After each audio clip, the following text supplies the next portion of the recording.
Hi friends, அனைவருக்கும் வணக்கம். நம்ம இன்றைக்கி என்ன பார்க்க போகிறோம்னா, எஸ்எம்எஸ் செட்டிங் பற்றி தான் வந்து பார்க்க போகிறோம். ஸோ ஏன் எஸ்எம்எஸ் செட்டிங்ஸ் வந்து நான் சொல்கிறேன்னா, ஸோ இப்போ பார்த்தீங்கன்னா, இப்போ இருக்கிற காலகட்டத்தை பார்த்தீங்கன்னா, யாருமே வந்து எஸ்எம்எஸ் வந்து பெருசாக வந்து யூஸ் பண்ணுறது இல்லை. எல்லாமே வாட்ஸ்அப்பு இல்லை வேறு ஏதோ அப்ளிகேஷன் மூலிமா தான் நம்ம வந்து மெசேஜ்லாம் வந்து பாஸ் பண்ணிட்டு வரோம். ஸோ எஸ்எம்எஸ் வந்து மெயினாக இப்போ எதுக்காக யூஸ் ஆகுதுன்னா, ஓடிபி மெயினாக வந்து பேங்க்கு ட்ரான்சாக்ஷன் பண்ணும்போதோ இல்லை ஏதோ ஒரு மெயில் ஐடிக்கோ இல்லை ஏதோ ஒரு வெப்சைட்டுக்கோ நீங்கள் போகும்போது ஓடிபிக்காக மட்டும்தான் வந்து இப்போதைக்கு எஸ்எம்எஸ் வந்து நம்மளுக்கு வந்து யூஸ் ஆகிட்டுருக்கு. மற்றபடி நம்ம மெசேஜ் கன்வே பண்ணுறதுக்கெலாம் வேறு தேர்ட் பார்ட்டி அப்ளிகேஷன் மூலிமா நம்ம வந்து பண்ணிகிட்ருக்கோம். ஸோ இந்த எஸ்எம்எஸில் சில செட்டிங்ஸ் இருக்குது. ஸோ அந்த செட்டிங்ஸ்லாம் வந்து நம்ம அப்டேட் பண்ணி வச்சுக்கணும்.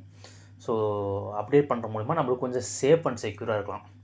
ஸோ அதுக்காக தான் இந்த வீடியோ வந்து நான் மேக் பண்ணுறேன். கண்டிப்பாக அந்த செட்டிங்ஸ் பாருங்கள். 4 ஒரு ட்ரிக்ஸ் சொல்கிறேன். அந்த 4 ட்ரிக்ஸும் ஃபாலோ பண்ணுங்கள். கண்டிப்பாக உங்களுக்கு யூஸ்ஃபுல்லாக இருக்கும்னு நினைக்கிறேன். இந்த சேனல் பிடிச்சிருந்தால் லைக் பண்ணுங்கள், சப்ஸ்கிரைப் பண்ணுங்கள். முடிஞ்ச வரைக்கும் உங்கள் ஃப்ரெண்ட்ஸுக்கு வந்து ஷேர் பண்ணுங்கள் ஃப்ரெண்ட்ஸ். வாங்க வீடியோக்குள்ளே போகலாம். உங்கள் டிஃபால்ட் மெசேஜை வந்து ஓப்பன் பண்ணுங்கள். ஸோ ஓப்பன் பண்ணோன்னே மேலே பார்த்தீங்கன்னா நீங்கள் வந்து லாகின் பண்ணி வச்சுருக்கிற இது இருக்கும். மேலே அந்த லோகோ இருக்கும். ஸோ அந்த லோகோ வந்து கிளிக் பண்ணுங்கள். கிளிக் பண்ணதுக்கப்புறம் இங்கே வந்து மெசேஜ் செட்டிங்ஸ் அப்படின்னு ஒரு ஆப்ஷன் இருக்கும். ஸோ அந்த மெசேஜ் செட்டிங்ஸ்குள்ளே போங்க. நீங்கள் எத்தனை சிம் போட்டிருக்கணும் அந்த சிம்மோட நம்பர் கீழே டிஸ்பிளே ஆகும். மேலே பார்த்தீங்கன்னா ஜென்ரல் அப்படின்னு ஒன்று இருக்கும். ஸோ அந்த ஜென்ரல் வந்து செலக்ட் பண்ணுங்கள். செலக்ட் பண்ணிட்டு இங்கே பார்த்தீங்கன்னா ஆர்சிஎஸ் சேட் அப்படின்னு சொல்லிட்டு ஃபஸ்ட்டாக ஒரு ஆப்ஷன் இருக்கும். பார்த்தீங்கன்னா தெரியும், ஃபஸ்ட்டாக ஒரு ஆப்ஷன் இருக்கும். ஸோ இந்த ஆர்சிஎஸ் சேட்டை வந்து கிளிக் பண்ணுங்கள். கிளிக் பண்ணதுக்கப்புறம் இந்த இடத்துல ஆஃபர் இருந்துச்சுன்னா இந்த இடத்துல பாருங்கள் RCS turn on RCS chat இருக்குது பார்த்தீங்களா. ஸோ இது ஆஃப் இருந்துச்சுன்னா இது வந்து ஆன் பண்ணி வச்சுங்க. ஸோ இது எதுக்காகன்னா உங்களோட மெசேஜ் வந்து ஸோ இப்போ நார்மலாக வந்து முன்னாடிலாம் பார்த்தீங்கன்னா மெசேஜ் பேக் இருக்கும். அப்படின்னா நார்மலாக ஒரு மெசேஜ் அனுப்புகிற மாதிரி இருந்தால் இத்தனை பைசா 10 பைசா 5 பைசா அப்படின்னு சொல்லிட்டு முதல்ல இந்த ஃப்ரீ கால்லாம் விடுறதுக்கு முன்னாடி அது மாதிரி இருந்துச்சுங்க. அது வந்து எல்லாருமே அப்போலாம் வந்து இந்த ஆண்ட்ராய்டு வரதுக்கு முன்னாடி நார்மல் ஃபோன் தான் வச்சுருந்தாங்க. அப்போ வந்து மெசேஜ் தான் வந்து டைப் பண்ணி அனுப்பிட்டு இருந்தாங்க. இப்போ ஸ்மார்ட் ஃபோன்லாம் வந்ததுக்கப்புறம் இப்போ என்னாச்சுன்னா இந்த நெட்வொர்க் மூலிமா அதை இன்டர்நெட் ஆனில் இருந்தால் தான் போகிற மாதிரி இருக்கும். ஸோ ஆனில் இருந்தால் இன்னும் கொஞ்சம் ஃபாஸ்ட்டாக போகும், ஃபாஸ்ட்டாக ரிசீவ் ஆகும். ஸோ அதுக்காக வந்துட்டு இந்த ஆர்சிஎஸ் சேட் அப்படின்னு சொல்லிட்டு ஒரு ஆப்ஷன் வந்து கொண்டு வந்துருக்காங்க. ஸோ இதை வந்து ஆன் பண்ணி வச்சுக்கோங்க. அடுத்து ஒரு முக்கியமான செட்டிங்ஸ் பார்த்தீங்கன்னா இந்த இடத்துல பார்த்தீங்கன்னா மெசேஜ் ஆர்கனைசேஷன் ஒன்று இருக்குது பார்த்தீங்களா. ஸோ இதை வந்து கிளிக் பண்ணுங்கள். கிளிக் பண்ணதுக்கப்புறம் இந்த இடத்துல பார்த்தீங்கன்னா ஆட்டோ டெலிட் ஓடிபிஎஸ் ஆஃப்டர் 24 hours அப்படின்னு சொல்லிட்டு இருக்கும். இது வந்து இப்போ டிசேபிள் இருக்குது. ஸோ இதை வந்து நம்ம ஆன் பண்ணி வச்சுக்கலாம். ஸோ நிறையா ஓடிபி வந்துட்டு இருக்கும். ஸோ சில டைம் நம்ம வந்து ஓடிபி வந்து அப்படியே மேலே நோட்டிஃபிகேஷன்லேயே பார்த்துட்டு நம்ம அந்த ஓடிபியை என்டர் பண்ணிட்டு நம்ம போயிட்டுருப்போம். மெசேஜுக்குள்ளே போயிருக்கவே மாட்டோம். ஸோ நம்ம நோட்டிஃபிகேஷனில் பார்த்துட்டு நம்ம வந்து போயிட்டே இருப்போம். ஸோ அந்த ஓடிபிலாம் வந்து உங்களோட இதிலேயே வந்து உங்களோட மெசேஜ்லேயே வந்து ஸ்டோர் ஆகிட்டே இருக்கும். இது மாதிரி உங்களோட எத்தனை ஓடிபி வருதோ அந்த ஓடிபிலாம் வந்து ஸ்டோர் ஆகிடும். அந்த ஓடிபி வந்து ஆட்டோமேட்டிக் டெலீட் ஆகிறதுக்கு இந்த ஆட்டோ டெலீட் வந்து நம்ம எனேபிள் பண்ணி வச்சிட்டோம்னா 24 hours ஆட்டோமேட்டிக்காக அதுவே வந்து டெலீட் ஆகிடும். ஸோ நம்ம டெலீட் பண்ண அவசியம் வந்து கிடையாது.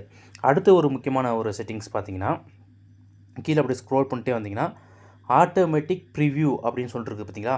ஸோ இதை வந்து கிளிக் பண்ணுங்கள். இது கிளிக் பண்ணிங்கன்னா இந்த இடத்துல பார்த்தீங்கன்னா தெரியும் ஸோ ஆல் ப்ரிவ்யூஸ்ன்னு இருக்குது பார்த்தீங்களா. ஸோ இது வந்து ஆனில் இருக்கும். நம்ம எப்பயுமே வந்து இதில் வந்து ஆன் இருக்கும். ஸோ இதெல்லாம் வந்து இது எல்லாமே ஆஃப் பண்ணி வச்சுக்கணும். ஸோ எதுக்காக நான் இந்த ஸோ ஆல் ப்ரிவ்யூஸ் அப்படின்னு சொல்லிட்டு அதை நான் வந்து ஆஃப் பண்ண சொல்கிறேன்னா சில செட்டிங்ஸ் பார்த்தீங்கன்னா சில மெசேஜ் நான் வந்து பேக் வந்து காட்டுறேன். இங்கே பார்த்தீங்கன்னா தெரியும் இப்போ விஐலேருந்து எனக்கு வந்து ஒரு மெசேஜ் வந்துருக்கு. ஸோ இந்த இடத்துல பார்த்தீங்கன்னா இந்த லோகோ போட்டு இந்த டிசைன் அதாவது அந்த இமேஜ் போட்டு எல்லாமே வந்துருக்கு பார்த்தீங்களா. ஸோ இதை வந்து லிங்காக தான் நம்மளுக்கு வரும். ஸோ நம்ம அது வந்து அந்த செட்டிங்ஸ் வந்து நம்ம ஆனில் வச்சுருக்கிறனால ஸோ இந்த இடத்துல இந்த ஆட்டோமேட்டிக்காக அது வந்து ப்ரிவியூ வந்து ஓப்பன் ஆயிரும். அந்த லிங்க் வந்து ஓப்பன் ஆகி நம்மளுக்கு வந்து அதில் என்ன அவங்க மெசேஜ் கொடுத்துருக்காங்களோ அந்த மெசேஜ் அப்படியே வந்து காட்டும். ஸோ இதனால் நம்ம வந்து இது நெட்டு கொஞ்சம் சேவ் ஆகும். ஸோ அதுக்காக தான் நான் வந்து இது சொல்கிறேன். இந்த செட்டிங்ஸையும் நீங்கள் வந்து ஆஃப் பண்ணி வச்சுக்கிங்க அப்படின்னு சொல்லிட்டு ஆட்டோமேட்டிக் ப்ரிவ்யூ வந்து ஆஃப் பண்ணி வச்சுக்கிங்க. ஸோ எல்லாத்தையுமே ஆஃப் பண்ணி வச்சிட்டிங்கன்னா உங்களுக்கு கொஞ்சம் சேவாக இருக்கும். ஸோ அவ்வளோதான். அடுத்தது இன்னொரு செட்டிங்ஸ் என்னென்னா அதாவது நான் சொன்ன 4 செட்டிங்கில் 4வது செட்டிங்ஸ் என்னென்னு பார்த்தீங்கன்னா ஸ்பேம் ப்ரொடெக்ஷன் அப்படின்னு சொல்லிட்டு ஒரு ஆப்ஷன் இருக்குது. ஸோ மோஸ்ட்லி எல்லா ஃபோன்லேயும் வந்து ஆனில் தான் இருக்கும். சப்போஸ் நீங்கள் செக் பண்ணி பார்த்துங்க உங்கள் ஃபோனில் இது மாதிரி ஆஃப் இருந்துச்சுன்னா அது வந்து ஆன் பண்ணி வச்சுங்க. சில ஸ்பேம் மெசேஜ்லாம் நிறையா வரும். ஸோ இப்போ வந்து ஸ்பேம் வந்து ட்ரூ கலரே வந்து இப்போ வந்து நிறையா நம்ம அதிலே வந்து எனேபிள் பண்ணி வச்சிட்டோம்னா நிறைய பேர் கண்டிப்பாக ட்ரூ கலர் யூஸ் பண்ணுறீங்க. ஸோ நம்ம அதிலே எனேபிள் வச்சிட்டோம்னா ட்ரூ கலர் மோஸ்ட்லி வந்து ஸ்பேம்லாம் வந்து அதுவே வந்து ப்ரொடெக்ட் பண்ணிடும். சப்போஸ் ட்ரூ கலர் நீங்கள் வந்து யூஸ் பண்ணல அப்படின்னா இந்த மெசேஜில் செட்டிங்ஸில் வந்துட்டு நீங்கள் இந்த ஸ்பேம் ப்ரொடெக்ஷனை வந்து நீங்கள் வந்து ஆன் பண்ணி வச்சிட்டிங்கன்னா கண்டிப்பாக ஸ்பேம் மெசேஜ்லாம் வந்து அதுவே வந்து டெலீட் பண்ணிடும். ஸோ அதை வரவிடாமல் அதுவே வந்து பார்த்துக்கும். ஸோ இந்த 4 செட்டிங்ஸும் கண்டிப்பாக உங்களுக்கு யூஸ்ஃபுல்லாக இருக்கும்னு நினைக்கிறேன். கீழே கமெண்ட் பாக்ஸ் இருக்குது. உங்களோட கருத்துக்களை மறக்காமல் கமெண்ட் பாக்ஸில் பதிவு பண்ணுங்கள். ஸோ இது போன்ற வேறு ஏதாவது தகவல் தேவை அப்படின்னாலும் கமெண்ட் பாக்ஸில் பதிவு பண்ணுங்கள். நான் அதுக்கான வீடியோ கண்டிப்பாக மேக் பண்ணி போடுறேன். இந்த சேனல் பிடிச்சிருந்தா லைக் பண்ணுங்கள், சப்ஸ்கிரைப் பண்ணுங்கள், முடிஞ்ச வரைக்கும் ஃப்ரெண்ட்ஸ்க்கு வந்து ஷேர் பண்ணுங்கள் ஃப்ரெண்ட்ஸ். நன்றி, வணக்கம். மீண்டும் நல்ல ஒரு பெஸ்ட்டான வீடியோ உங்களை சந்திக்கிறேன். Thank you so much.